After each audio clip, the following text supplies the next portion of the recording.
Modern concrete crumbles within decades, but Roman structures have stood for 2,000 years. This is the central mystery of a lost technology, a secret formula in the mortar that bound an empire together. By the end of this exploration, you will understand the ancient chemical recipe that made concrete virtually indestructible, and how scientists are finally cracking its code. We will journey from the volcanic slopes of Italy to the sunken harbors of the Mediterranean, uncovering how a forgotten mixing technique created a material that heals its own wounds. What does it take to build something that outlasts civilization itself, the very material we rely on to build our modern world harbors, a hidden weakness? Today's concrete, based on a formula called Portland cement, is designed for speed and strength, but not for eternity. It's nature. When it sets, it forms a rigid, unforgiving matrix. Tiny, inevitable cracks appear over time from stress, temperature changes, or simple settling.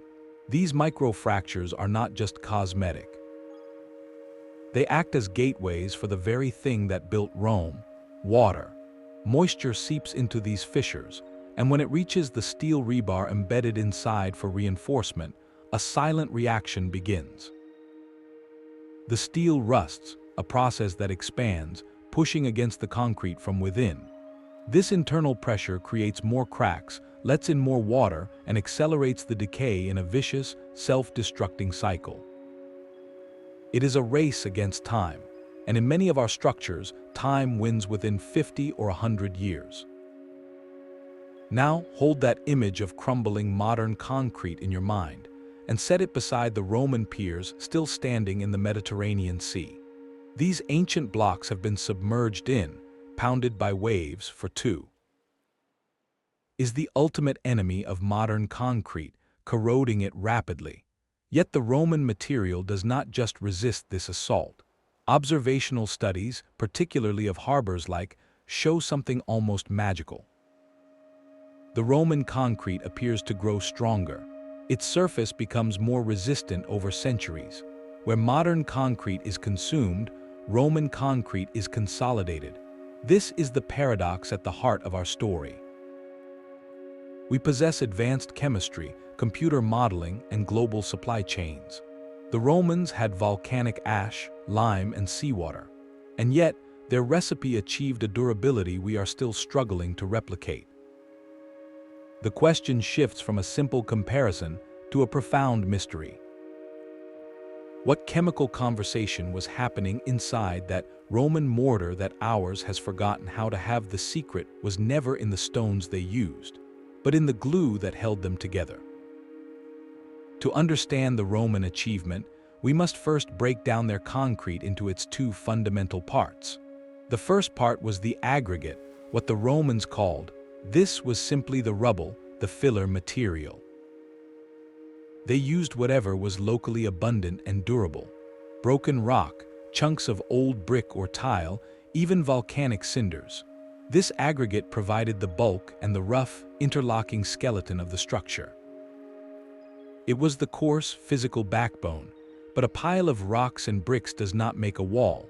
The true genius, the alchemy, was in the second part, the binding mortar known as opus. This was the paste, the magical glue that transformed loose rubble into a single, monolithic stone. And this mortar was not a simple mixture. Its base was lime, produced by burning limestone in kilns, but the Romans did something revolutionary. They did not use the lime by itself. They mixed it with a special ingredient, a fine, sandy volcanic ash from specific regions of Italy. This ash, known as from the town of, is the heart of the lost formula. When combined with lime and water, it created a chemical reaction that yielded a binder of astonishing strength and longevity. This opus mortar is what flowed between the gaps in the aggregate, locking everything into place as it hardened. It was this specific lime and ash recipe that builders across the empire sought out, shipping the volcanic powder across the Mediterranean like a precious spice. With this material, Roman engineers rewrote the rules of architecture. They poured it into wooden molds to create massive foundations for harbors at the sea. They layered it with brick to erect the soaring arches of aqueducts that marched across landscapes. They used it to build the soaring dome of the Pantheon, a feat of unsupported concrete that still stands as the world's largest of its kind. This was not a niche material for special projects.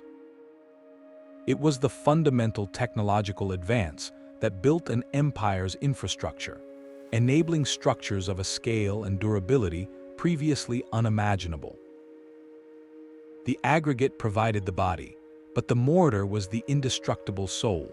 The written record of this revolutionary mortar comes from a single, invaluable source. Around 25 years before the Common Era, a Roman architect and engineer named Vitruvius completed a 10-volume work titled. It was a comprehensive guide to building, covering everything from city planning to aqueducts, and most importantly for our story, the composition of concrete. In Book 2, Vitruvius provides what seems like a straightforward recipe. He instructs builders to take quicklime, a highly reactive powder made from burnt limestone, and combine it with a specific type of volcanic ash. He notes this ash is found in great quantities around the Bay of Naples, particularly near the town of, from which we get the modern term Pozzolana. The instructions are meticulous. The lime and ash must be mixed in specific proportions, sometimes with the addition of crushed brick or pottery fragments. The mixing process itself was critical, requiring thorough blending to ensure a consistent, workable paste before combining it with the aggregate and water. For nearly 2,000 years, this text was the blueprint. Anyone could read Vitruvius and know what to mix. Yet knowing the ingredients list is not the same as understanding the chemistry. What Vitruvius documented was the formula, the what. The profound knowledge of the why, the molecular dance that occurred when these materials met, faded with the empire that perfected it. Builders in later centuries attempted to use materials, but without grasping the underlying principles, the results were inconsistent. The true secret of why this specific combination of lime and volcanic ash created a binder that could strengthen underwater for centuries remained locked within the material itself. A silent code waiting for tools of modern science to decipher it. The knowledge gap between Vitruvius's instructions and the miraculous performance of Roman harbors became one of history's great technological mysteries. The volcanic slopes around held more than just scenic beauty. They held the key ingredient, a powder that looked like ordinary gray sand but behaved like nothing else on Earth. This material, pozzolana, is not merely inert filler. It is a time capsule of volcanic fury, packed with minerals like aluminosilicates. In its natural state, these compounds are stable, but when finely ground and mixed with lime and water, they undergo a profound transformation.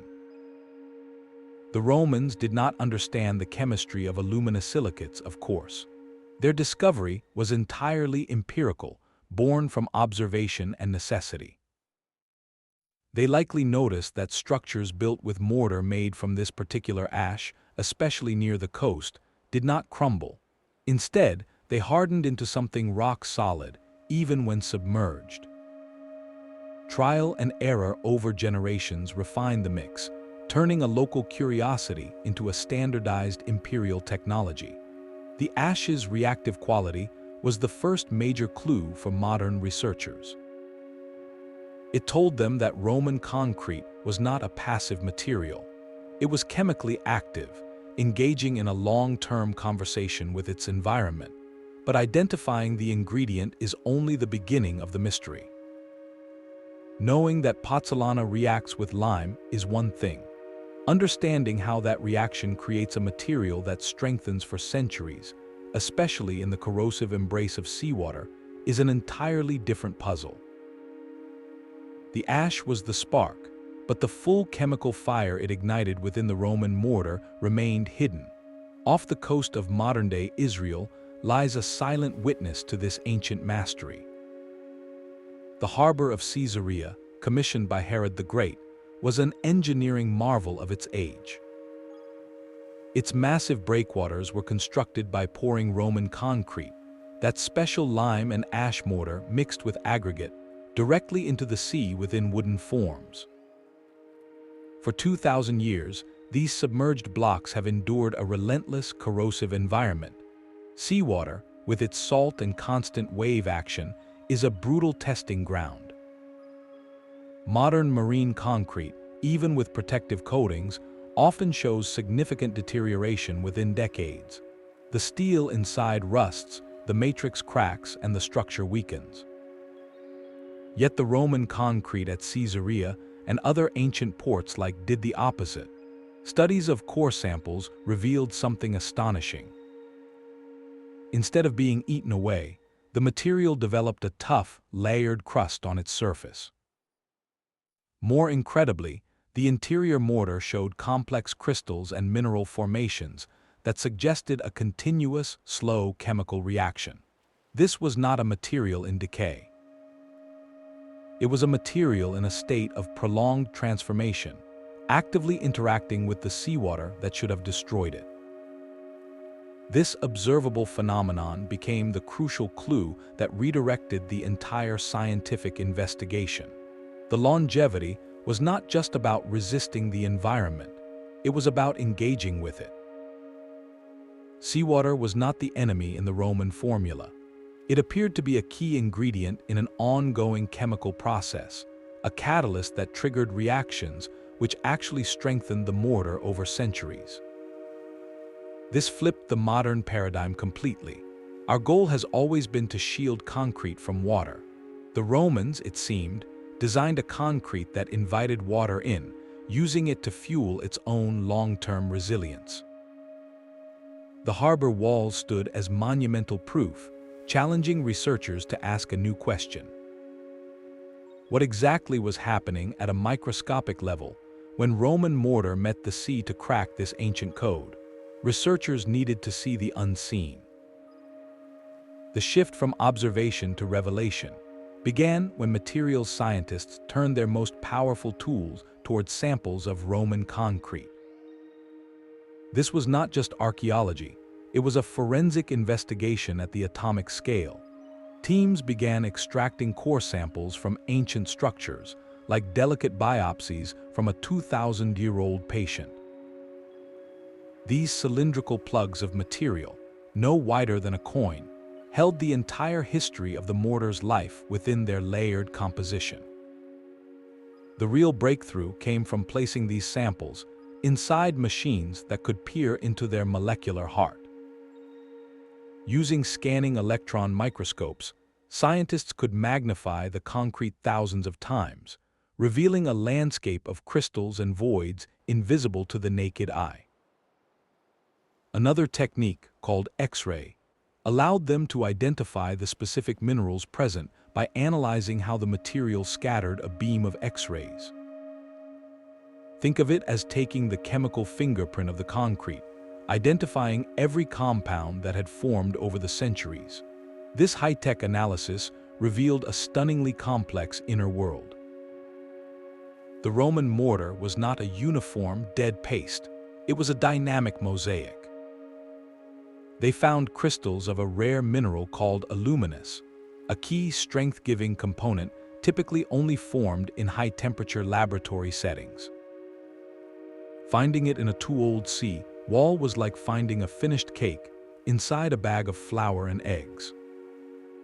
Its presence was a glaring clue that the Roman mixing process and the long exposure to seawater had triggered a slow, low-temperature chemical reaction that modern industry could not easily replicate. This microscopic evidence transformed the mystery. It proved that the durability was not a happy accident, but the result of a sophisticated, self-reinforcing chemical process engineered into the very fabric of the material. The hunt was no longer for a list of ingredients, but for the precise recipe and conditions that could spark this long reaction. Scattered throughout those ancient samples, like tiny white islands in a gray sea, were peculiar bright spots. For decades, whenever researchers examined thin slices of Roman concrete under a microscope, they noticed these distinct chunks of white mineral. They were called lime clasts, and the prevailing wisdom dismissed them as evidence of poor craftsmanship. The assumption was logical. Lime, the crucial binding agent, was supposed to be thoroughly mixed and fully reacted. Finding these raw, lumps seemed to indicate a mixing error, or perhaps the use of low-quality, poorly slaked lime. It was a classic case of judging an ancient technology by modern standards. We prize uniformity and perfect homogenization. Any deviation is seen as a flaw, a weakness in the matrix. So these lime clasts were catalogued and largely ignored, written off as the Romans' one messy secret. They were considered the equivalent of finding unmixed flour in a baked cake, a simple mistake that, by some miracle, had not ruined the final product. This interpretation, however, created a cognitive blind spot. It prevented scientists from asking a critical question: what if these weren't mistakes at all? What if, in a material that every other expectation, these so-called flaws were actually a deliberate, engineered feature? The very thing dismissed as a sign of sloppiness was about to become the central clue in understanding the concrete's most magical property, its ability to repair itself. The dismissed flaw became the cornerstone of a new theory. A team of researchers from institutions like MIT and began to question the old assumption head-on. What if those white lime clasts weren't a sign of poor mixing, but the brilliant, intentional result of a completely different process? Their revolutionary hypothesis centered on a technique they called hot mixing. For centuries, the accepted wisdom was that Roman builders used slaked lime. This is lime that has already been mixed with water, turning it into a wet, putty-like paste that is easier to handle and mix. But the new proposal was radical. They suggested the Romans skip this calming step entirely. Instead, they took quicklime, the raw, highly reactive powder straight from the kiln, and combined it directly with the volcanic ash and the aggregate. Quicklime is a thirsty, volatile substance. When it meets water, it doesn't just get wet. It undergoes a violent exothermic reaction, releasing intense heat. This is the hot in hot mixing. Imagine adding a chemical heating pad directly into your mortar mix. The process would create a roiling, steaming paste, far from the smooth, uniform consistency modern engineers strive for. This turbulent, high-temperature environment would naturally leave behind pockets of, or partially reacted quicklime, trapped within the cooling matrix. These would become the very lime clasts later mistaken for errors. But in this new view, they were something far more strategic: tiny chemical reservoirs baked right into the material's structure, waiting for their moment to activate. These tiny chemical reservoirs held the secret to immortality. The lime clasts were not mistakes, but a brilliantly engineered, built-in repair system. Picture a microscopic network within the concrete, a lattice of hardened mortar with these bright white pockets of potential scattered throughout. Now, fast forward decades or even centuries. The structure experiences stress, perhaps from a minor earthquake, settling foundations, or the relentless freeze-thaw cycles of a northern climate. A hairline fracture forms, a tiny breach in the material's integrity. In modern concrete, this crack is a death sentence, an open highway for destructive moisture. But in the Roman formula, this crack becomes an opportunity. As the fissure propagates through the material, it eventually intersects one of those waiting lime clasts. The crack exposes the raw, quicklime inside to a new element: water. Whether it's rainwater, seawater, or even atmospheric humidity, the moisture seeps into the crack and makes contact. This triggers the same violent chemical reaction that occurred during the initial hot mixing, but now it's localized, precise, and perfectly timed. The quicklime rapidly absorbs the water and recrystallizes, often forming a strong, cementing mineral like calcium carbonate. In essence, the material uses the invading water to manufacture a new sealant on the spot. The crack is not just patched, it is chemically welded shut from the inside out. This is the ancient world's version of self-healing technology. The Romans didn't build a static monument, they built a living structure with a kind of immune system. Every stress fracture that tried to weaken the concrete instead activated a repair mechanism that had been sleeping within it for 100 years. The material was designed not just to resist damage, but to respond to it, to use the very agents of decay as the ingredients for its own regeneration. This shifts our entire understanding of their engineering philosophy. They weren't just builders, they were cultivators, creating a material that could mature and strengthen over time, long after the last worker had left the site. The secret wasn't in preventing cracks, which is impossible, but in designing a system that made every crack an event that made the whole stronger. This self-healing process was just one part of a much larger chemical symphony. For the concrete submerged in Roman harbors, the cracks were minor solos. The main performance was a centuries-long duet between the mortar and the sea itself. Modern engineering teaches us that seawater is a corrosive soup, a hostile environment that degrades man-made materials. But for the specific Roman formula, seawater was not a destroyer.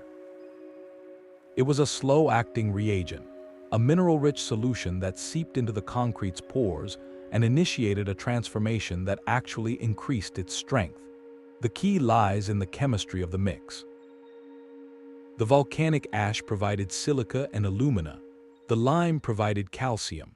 When these met in the presence of, they formed a strong binder. But when this binder was exposed to seawater, a second, far slower reaction began. The magnesium and sulfate ions abundant in seawater filtered through the material, gradually dissolving some of the original compounds. This dissolution sounds like damage, but it was the necessary first step in a remarkable rebuilding process. It freed up ions that then recrystallized into entirely new and far more durable mineral phases. The most important of these new minerals is called aluminous. This is a crystalline compound that is incredibly difficult to produce in a lab, typically requiring sustained high heat and pressure.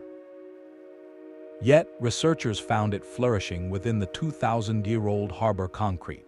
Its formation is the secret to the material's increasing resilience. As seawater percolated through the Roman mortar over decades and centuries, it facilitated the slow, steady growth of these crystals. They don't just fill space, they interlock, creating a dense, reinforced lattice within the matrix. Think of the original mortar as a tangled mass of strong fibers. The formation of is like weaving a second, even tougher mesh right through the first one, binding everything into an increasingly inseparable whole. Alongside, another mineral called phillipsite often forms. These needle-like crystals grow into tiny cracks and pores, further densifying the material from the inside out. This is why the marine concrete didn't just survive, it evolved. The seawater acted as a kind of geologic incubator, providing the exact ionic ingredients needed to fuel this long-term mineral growth. The process is so effective that the concrete develops a distinct layered structure. The outer surface, in constant contact with the sea, transforms into a hard, protective crust, almost like a natural stone armor.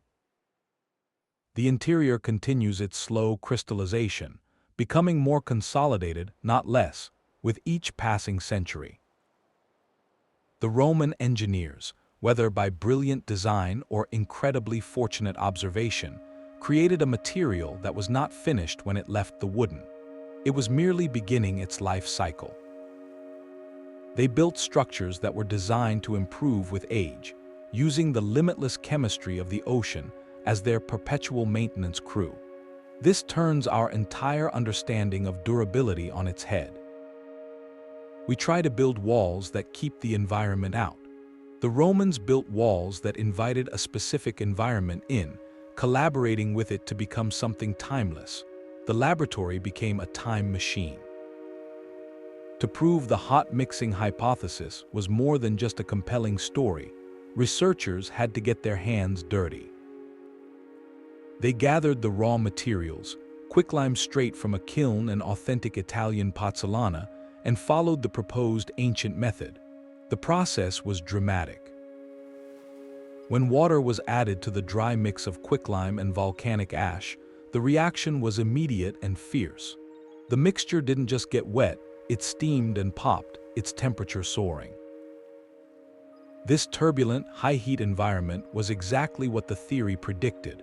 The team cast small blocks of this experimental Roman concrete and allowed them to cure.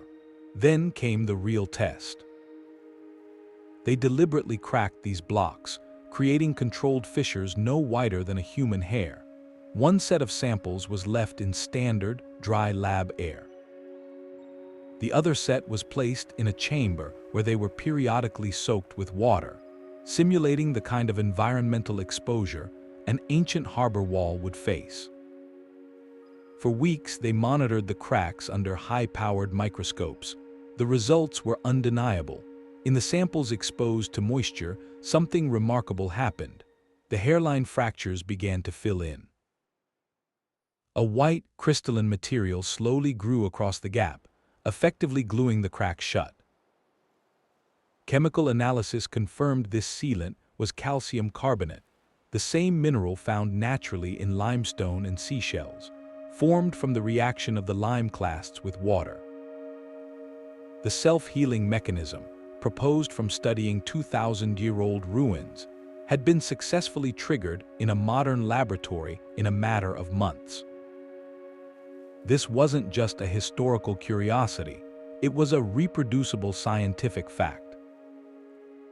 The experiment provided the crucial empirical link, validating that the lime clasts were not flaws but a functional, engineered feature. The ancient recipe, when followed precisely, created a living material that could repair itself. Offering stunning proof that Roman engineers had mastered a form of sustainable resilience, we are only beginning to appreciate. While the volcanic ash of was legendary, Roman ingenuity was never limited to a single quarry. Across the vast expanse of the empire, from the damp soils of Britain to the sun-baked hills of North Africa, engineers faced a common challenge: building lasting infrastructure without access to that specific Italian powder. Their solution revealed a deeper layer of their mastery. They weren't just following one recipe, they understood a fundamental principle: that many materials, when finely ground and combined with lime, could trigger that vital, strength-giving chemical reaction. This practical knowledge led to a fascinating adaptation. In regions distant from volcanic activity, they turned to the materials at hand. One of the most common substitutes was crushed, known as broken tiles, old pottery, even discarded bricks were gathered, pulverized into a rough red powder, and mixed into the mortar. At first glance, this seems like simple recycling, using rubble to bulk out the mix. But the Romans recognized something crucial. When clay is fired in a kiln to make pottery, its structure is altered. The high heat transforms it, making it chemically reactive in a way similar to volcanic ash. This mortar became a staple for foundations, cisterns, and aqueduct channels, prized for its hydraulic setting ability, its knack for hardening even in damp conditions. In other provinces, builders utilized different local volcanic rocks, grinding down deposits of tuff or trass that, while not identical to pozzolana, shared enough reactive silica to do the job. This regional variation is a powerful testament to their empirical genius. They possessed not a single secret formula locked in a vault, but a flexible, chemical intuition. They could identify the latent potential in a fired clay pot or a particular local stone, understanding that the magic wasn't in the name of the ingredient, but in its behavior.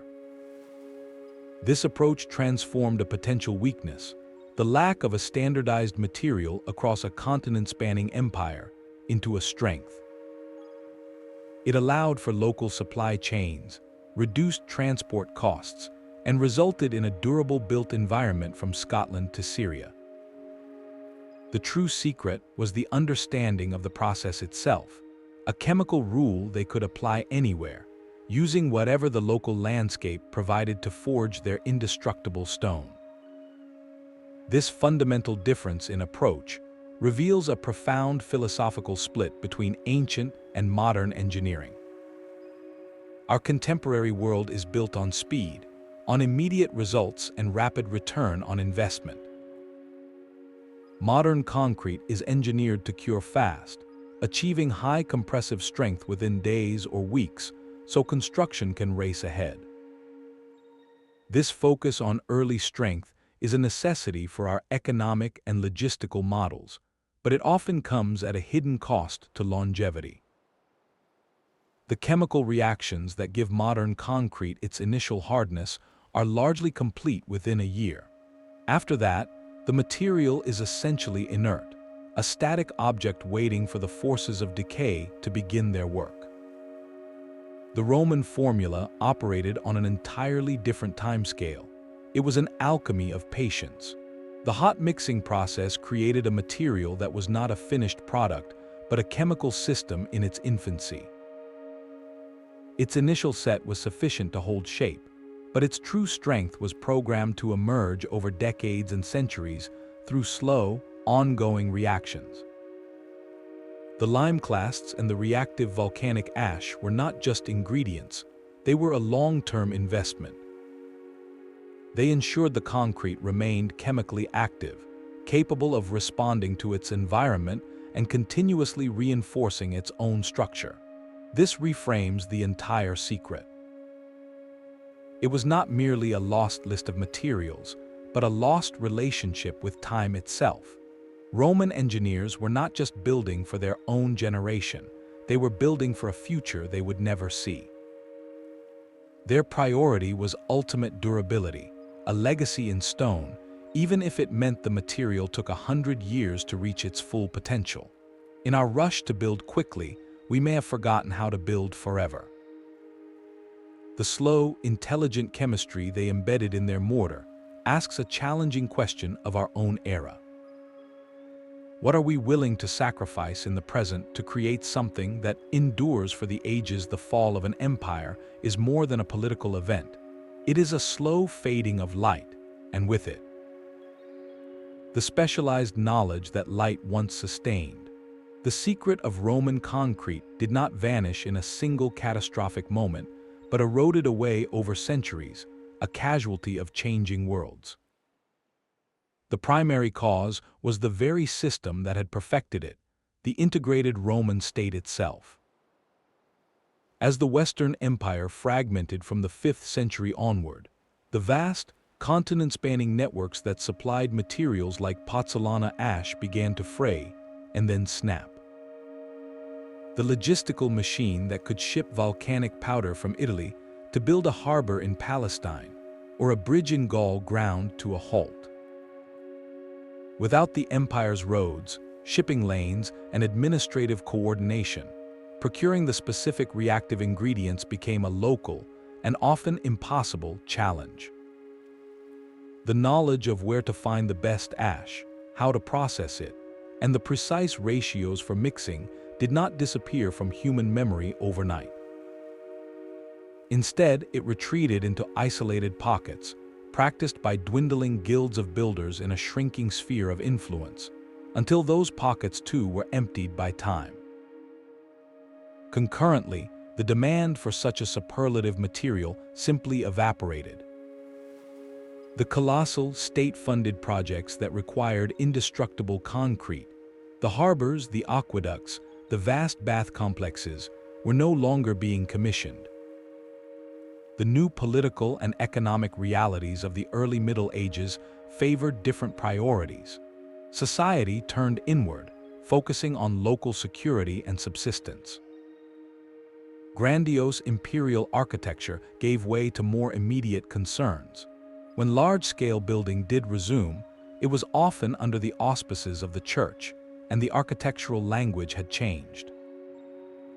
The focus shifted toward the soaring verticality of stone cathedrals, achieved through meticulous masonry and the innovative use of the ribbed vault and flying buttress.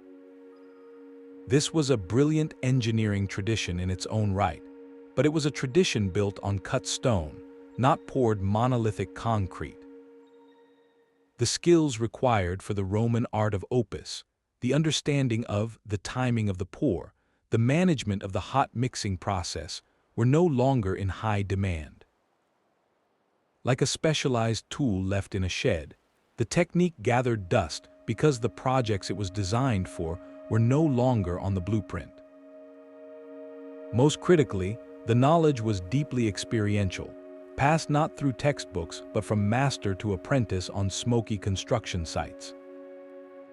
The Roman concrete recipe was a craft secret, a tactile wisdom held in the hands and eyes of skilled artisans. Vitruvius's written account was an exception, a high-level manual that likely omitted the nuanced, practical tricks of the trade. The true mastery resided in knowing how the mix should feel at different stages, how to adjust for the humidity of the day, or how to identify the perfect quality of lime by its color and texture. This kind of tacit knowledge is incredibly fragile. It requires a continuous chain of practice, a living community of practitioners applying and refining the craft generation after generation. As large projects ceased, these artisan communities dispersed. The chain was broken. A father might not have had a reason to teach his son the secrets of a harbor pour because no one was building harbors anymore. The knowledge didn't so much get lost as it was no longer learned, its transmission interrupted by a changed world that had moved on to different ways of building.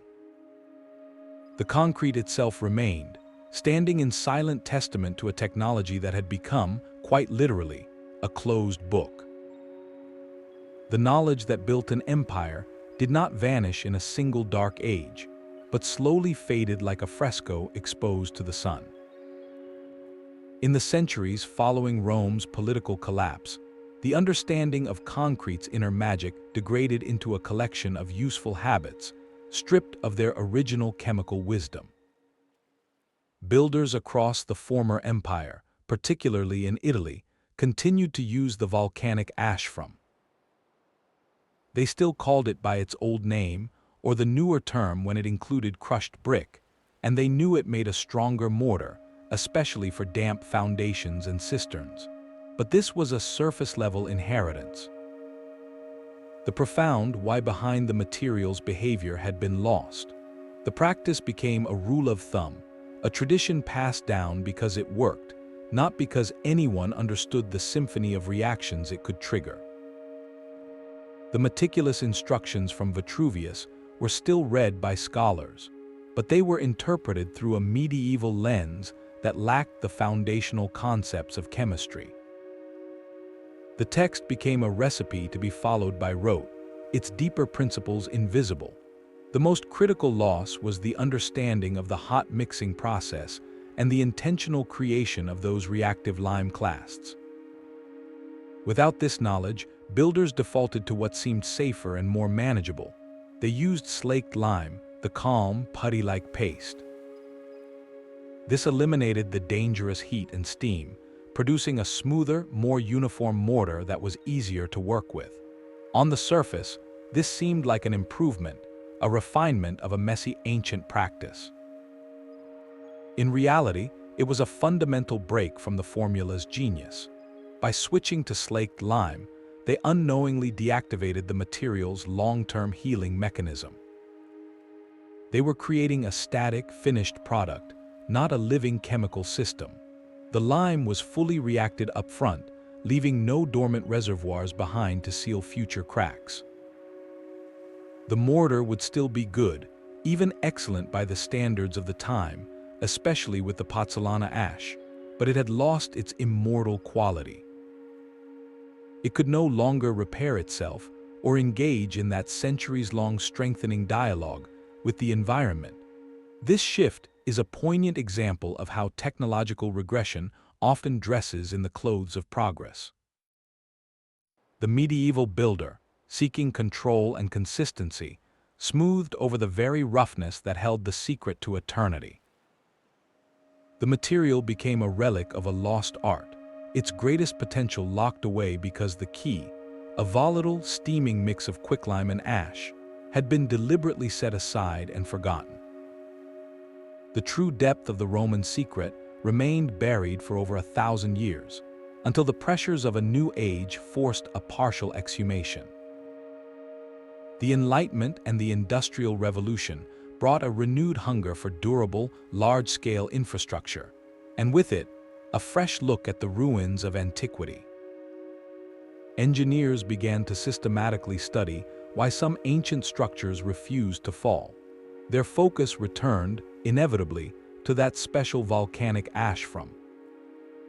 This was not yet a full understanding of the Roman system, but a practical rediscovery of a powerful ingredient. The catalyst for this revival was often disaster, a confrontation with the brutal power of the sea that demanded a material equal to the challenge. One man facing such a crisis would become central to the story of concrete's modern rebirth. British engineer John was tasked in the 1750s with an almost impossible project to build a lighthouse on the rocks, a treacherous reef in the English Channel. Two previous wooden lighthouses on the site had been utterly destroyed, one by a catastrophic fire, the other swept away in a great storm. New stone was the only answer, but ordinary mortar would never survive the constant pounding. In his search for a solution, he turned to historical texts and conducted exhaustive experiments. He systematically tested different limes and aggregates, eventually confirming what the Romans had known, that a lime mixed with a material containing silica, like Italian pozzolana or even certain English clays, created a mortar that could set underwater. This hydraulic cement, as it was called, was the breakthrough he needed. Lighthouse, completed in 1759, became an icon of engineering resilience, standing for over a century before the underlying rock itself began to erode. His work was celebrated as a monumental achievement, a triumph of modern science over nature. Yet, for all its brilliance, it captured only a fragment of the ancient wisdom. Had successfully rediscovered the effect of materials. He understood that combining lime with reactive silica created a water-resistant binder. What he and his contemporaries did not grasp was the full Roman chemical ecosystem, the intentional use of hot mixing to create a living, self-healing matrix. They used slaked lime, seeking a controllable, uniform paste. They prized consistency and eliminated the very volatility the Romans had engineered into their mix. The lime clasts, the self-repair mechanism, the long-term mineral growth catalyzed by seawater, all of that deeper magic remained hidden. The Enlightenment revival was like finding a single, powerful word from a lost language. They could use that word to great effect, but the grammar, the poetry, the ability to compose new and enduring sentences was still missing. The lighthouse shone brightly, a beacon of rediscovery, but it illuminated only the first step back on a much longer path. This lighthouse stood as a powerful proof of concept, but the industrial age demanded more than isolated triumphs. It needed a material that could be produced at a scale never before imagined, one with predictable properties and relentless consistency. This demand gave birth to a new chemistry of construction, one that would define our modern world. In the early 19th century, a British bricklayer named Joseph patented a material he called Portland cement. The name was a marketing, evoking the high-quality, natural limestone on the Isle of Portland, suggesting his artificial product was its equal. His process was fundamentally different from the Roman art of blending lime with natural. He took common limestone and clay, ground them together, and fired the mixture in a kiln at scorching temperatures exceeding 2,600 degrees Fahrenheit. This intense heat triggered a series of chemical reactions, fusing the materials into a new compound called clinker. When this clinker was cooled and ground into a fine powder, it became Portland cement. Mixed with water, it underwent a rapid and reliable hydration reaction, forming a strong, rigid binder within hours. This was the breakthrough the burgeoning industrial world craved. Portland cement was a product of the factory, not the volcano. Its composition could be precisely controlled. Every bag behaved the same way, cured at the same speed, and delivered a known, high early strength. This reliability was its greatest virtue. It allowed for the standardization of construction, the creation of building codes, and the explosive growth of cities, bridges, and dams. Efficiency became the paramount goal. Projects that once took generations could now rise in a single decade. The global spread of this material was unstoppable, creating the concrete jungles and sprawling infrastructure networks we live within today. Yet in this triumphant march of progress, something subtle was lost. The quest for uniformity and speed inherently sidelined the study of slower, more complex material behaviors. Roman concrete, with its mysterious long-term reactions and apparent flaws, was seen as a historical curiosity, an interesting but irrelevant artifact from a pre-scientific age. Why would anyone invest in deciphering a 2,000-year-old, variable recipe when they had a cheap, strong, and perfectly predictable powder available by the trainload? The deeper chemical wisdom of the ancients, the understanding of a material that could mature and heal, was buried not under rubble, but under an avalanche of industrial convenience. We chose the path of immediate, measurable strength, and in doing so, we may have forgotten how to build for the distant future. That avalanche of industrial convenience, however, has come with a staggering environmental cost. The production of Portland cement is a furnace for our planet, responsible for roughly 8% of global carbon dioxide emissions. This is more than the entire aviation industry. The chemistry itself is carbon-intensive. The kilns burn fossil fuels to reach those extreme temperatures, and the process of converting limestone into lime releases vast amounts of locked-away carbon dioxide directly into the atmosphere. For over a century, we have traded long-term durability for short-term speed, and the bill is now due. This is where the ancient Roman formula returns, not as a museum piece, but as a radical blueprint for a sustainable future. The research into lime clasts and self-healing chemistry is no longer just an academic pursuit. It is inspiring a new generation of material scientists to ask a revolutionary question. What if we could design modern concrete that behaves more like the Roman kind? The goal is not to abandon Portland cement entirely, but to re-engineer it, to reintroduce the principles of resilience and longevity that our industrial ancestors overlooked. This emerging field is often called green concrete, and its mission is to drastically reduce the carbon footprint of our built environment by creating structures that last for centuries, not decades. The logic is powerful. A bridge that stands for 500 years instead of 50 needs far less material over time. It requires fewer repairs, less demolition, and dramatically reduced production of new cement. Durability itself becomes the ultimate form of sustainability. The Roman secret offers two profound pathways toward this goal. First, the principle of using alternative, less carbon-intensive materials. Just as the Romans used volcanic ash or crushed pottery, modern researchers are exploring industrial byproducts like fly ash from coal plants or slag from steel production. These materials are not just filler, they are.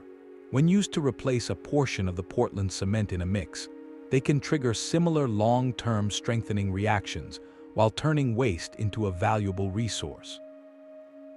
The second, and perhaps more transformative, path is the pursuit of self-healing concrete. Several labs around the world are now developing modern versions of the Roman lime clast system. One approach embeds tiny capsules of healing agents like sodium silicate directly into the concrete matrix. When a crack ruptures the capsule, the agent is released, flows into the gap, and hardens to seal it. Another method uses bacteria that are mixed into the concrete, lying dormant until water from a crack activates them. The bacteria then consume nutrients provided in the mix and produce limestone as a byproduct, effectively growing new mineral to fill the fracture. These are brilliant bio-inspired technologies, but they are essentially sophisticated attempts to replicate what the Romans achieved with simple hot mixing. The ancient method was elegantly direct, building the repair mechanism right into the chemistry of the binder itself. By understanding this, scientists are working to design new cement formulas that are intrinsically reactive over long periods, capable of that same slow, self-consolidating magic. This is not about nostalgia. It is about solving a crisis.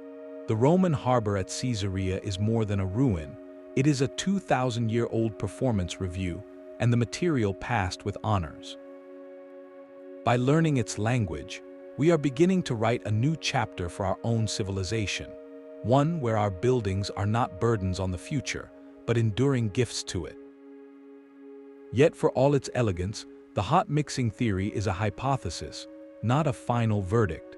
Science moves forward through cautious questioning, and the story of Roman concrete is no exception. The first layer of complexity is the material itself. Not every surviving Roman structure was built with the same exact formula. Across the vast empire, from the damp northern provinces to the arid Middle East, engineers adapted their recipes to local materials. Some concrete mixes used different volcanic ashes, others incorporated crushed brick or pottery, and regional variations in the quality of lime would have subtly altered the chemical outcome. This diversity means there is no single, monolithic Roman concrete, but a family of related materials, each with its own performance signature. The hot mixing method may have been a common and brilliant technique, but it was likely one tool in a broader, sophisticated toolkit. This variation is a humbling reminder that the Romans were practical masters of their craft, not slaves to a single rigid formula. Their genius lay in understanding a chemical principle, the reaction between lime and a siliceous material, and applying it flexibly with whatever resources the local landscape provided. The core secret was the principle, not the precise recipe. This adaptability is itself a lesson for modern green concrete research, suggesting that sustainable solutions may not be one-size-fits-all, but locally tuned and resourceful. Another open question revolves around the precise proportions. Vitruvius gives ratios, but were these universal, or did master builders adjust them based on the project, the weather, or the specific batch of ash? Modern attempts to replicate the material must grapple with these unknowns.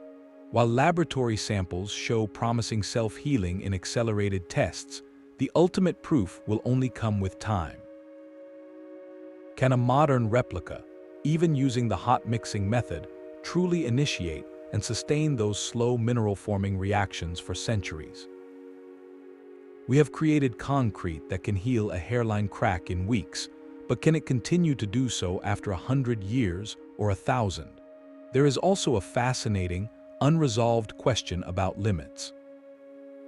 Does the self-healing capability have a finite?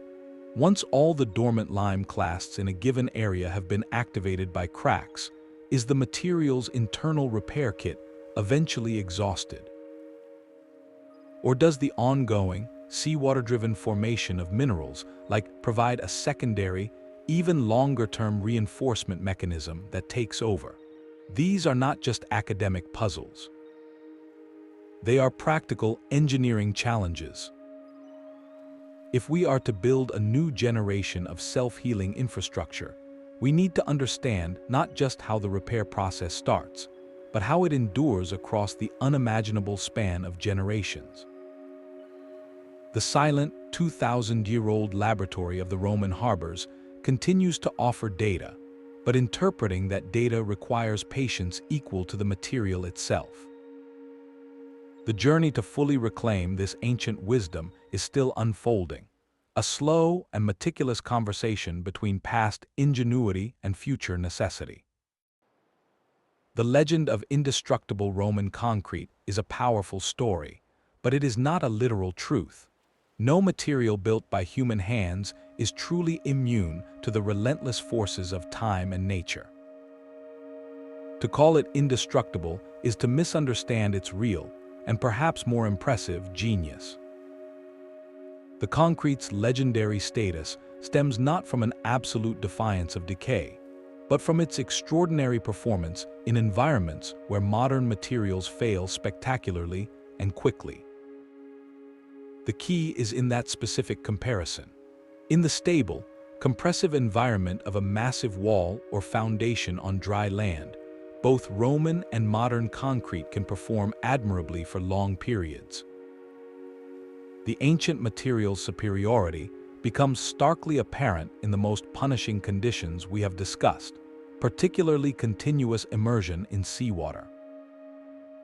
Where acts as a corrosive solvent on modern steel-reinforced concrete, it served as a chemical catalyst for the Roman formula, initiating a strengthening process that could last for centuries.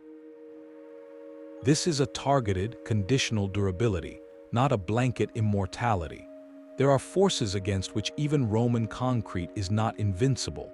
In urban environments today, a primary threat is acid rain. Precipitation, contaminated with sulfur and nitrogen oxides from industrial emissions, falls on ancient monuments. This acidic water can slowly dissolve the calcite binding the aggregate, leading to surface erosion and pitting over long periods. Physical erosion from wind-driven sand or abrasive floods can also wear away surfaces, though the dense, often self-healing core remains protected far longer than a modern equivalent would. The concrete is also vulnerable to extreme, direct physical force it was never designed to withstand, like the impact of modern machinery or deliberate demolition.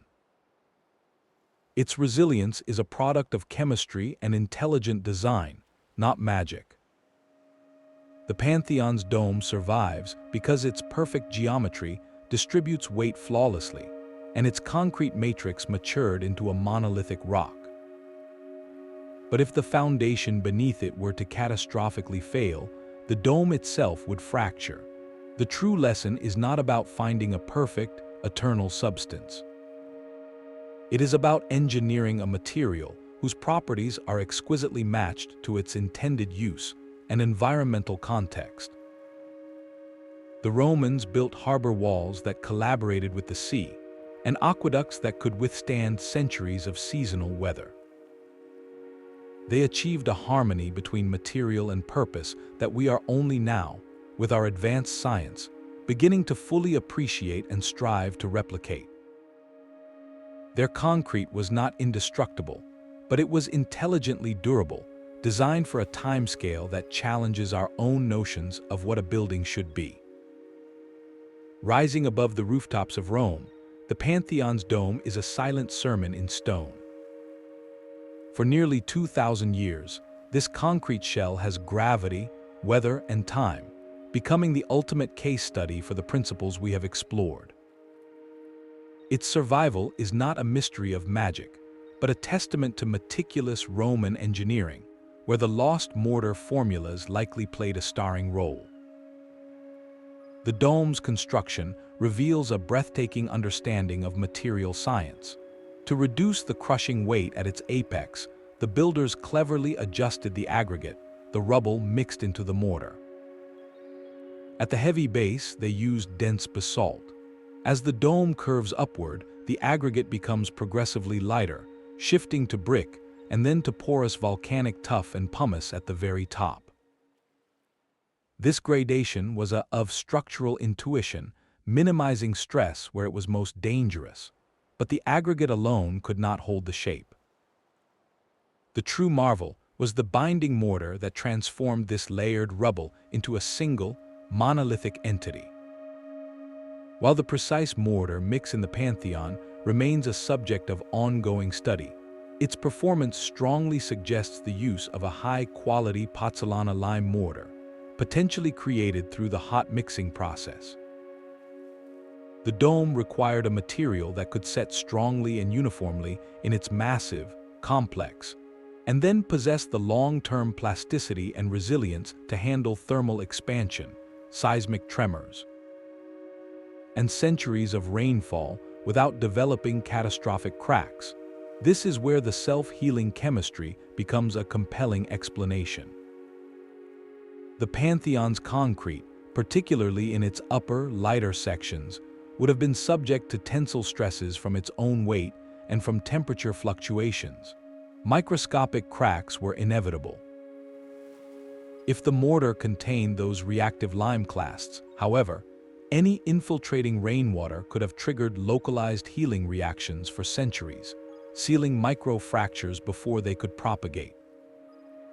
Furthermore, the reactions between the lime and the volcanic components in the aggregate itself would have continued slowly, fostering the growth of strengthening crystals within the matrix long after construction ended. The dome was not a finished object upon completion.